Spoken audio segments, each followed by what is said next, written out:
We hate people, especially Jack Thompson, but you already knew that. So why are we doing him again? Well, some people in this world just deserve it. These people are Satan, Osama bin Laden, Rosie O'Donnell, and the root of all evil, Oprah. Jack Thompson said that Grand Theft Auto Vice City made violence pleasurable and attractive, and disconnected violence from consequences. Now, I don't know if you've played Grand Theft Auto Vice City, but I have, so beware. And usually when you go around, you do something illegal, like run over somebody or shoot somebody, as they keep bringing up. The cops come. Now, the cops don't come over and say, "Hey, you should stop that." They shoot you. They kill you. Now, I don't know about most people out there, but to me, it's a pretty big freaking consequence. You know, if you go out and do something violent and you die, that seems like a big consequence to me. I don't know where he's getting this disconnected thing from. You're dead. That's it. Now, as we probably figured out by now, Jack Thompson doesn't like Grand Theft Auto, or Rockstar Games for that matter. But Take-Two Interactive also helps with the creation of the games. And he is trying to pass a bill that will restrict the sale to minors, which is probably a good thing. But listen to this. He has said he has been praying, literally, that they will not appeal this bill to do something that's so dumb and so arrogant from the stuff that they've already done. And he says that he is praying to destroy the company. So what he is saying is that these people are so ungodly evil that they wish for the company to go under, for these 1,000 or so people to lose their jobs, so they can be out on the street and commit crimes a la Grand Theft Auto, so he can defend them in court and say that video games made them do what they did. Thompson also hates the game Bully by Rockstar.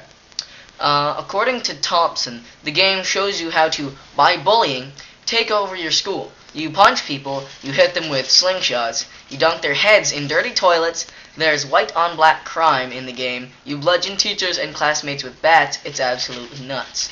I would agree, that is absolutely nuts. However, nobody can take over the school by punching and slingshotting people. Pretty sure after you throw one left hook, they're gonna call you down to the office and talk to you, and if you fire a marble at your principal's head, you're gone. Okay, you don't take over your school, you get kicked out of school. There is no takeover. Okay, the game, if somebody wants to follow it, sure, but they'll be stupid for eternity. Okay, it's not gonna make them kill people. It's just gonna make them fail.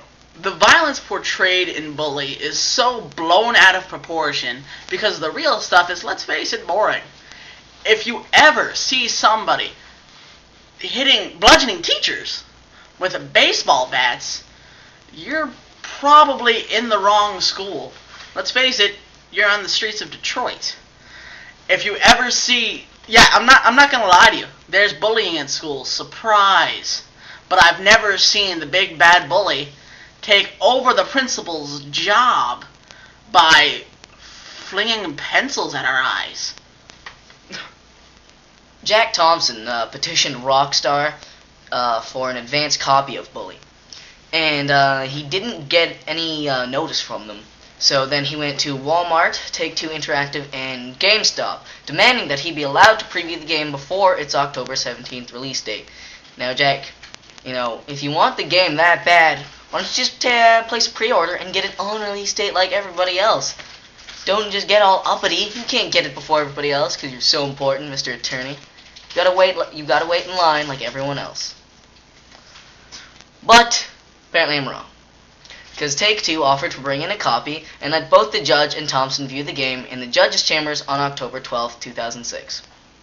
And the judge ultimately saw no reason to restrict sales and dismissed the complaint the next day. So, Jack, you went through all this trouble hoping to tear it off the shelves before it ever got released and get some kind of a huge, reward, and you'd have parades of people following you, and it took you a while, but you finally got that advanced copy, and you're all happy. You probably had it in your hands, and finally I'm going to get rid of it and tear it off the shelves before it ever existed, and the judge plays it, and he gets high score, and he thinks, well, that's a pretty good game. Must have sucked, didn't it? Owned. Thompson later drew attention to the 15-year-old main character, Jimmy Hopkins, because in the game, apparently, there's gay sexual content, by which they mean you can kiss another dude. Now, this apparently drove Thompson nuts, because he doesn't believe that there are gay people in this world, that they are unclean and or evil. You know who else thought that? Hitler.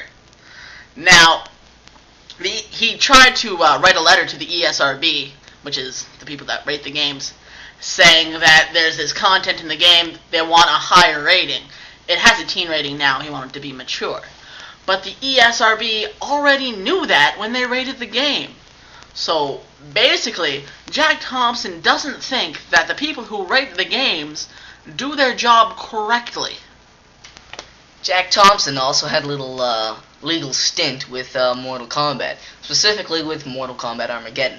Because if you've ever played it, I love Mortal Kombat, the Create a Fighter feature apparently allowed you to create a fighter, surprise, surprise, that looked like Jack Thompson. And he said they were profiting from his likeness, and that's a big no-no. Now, Jack, don't want to insult you here, but no one is going to play as you in Mortal Kombat. You're just not that awesome. Don't flatter yourself. It's just in there, fun. Nobody's even going to play you. Don't worry. Now, apparently Jack Thompson has a problem with The Sims 2. The Sims was apparently awesome, but the sequel, little iffy for him. Apparently, in the game, there is a cheat code or mod or some or other technical mumbo-jumbo that you can erase the blurred effects on your naked sim. Now, as a player, I've never done that, and I've never actually wanted to do that. If you are that kind of player who are that desperate, you have to put in the cheat code to see nothing because they aren't anatomically correct, you, my friend, will wind up in prison within the next 4 years.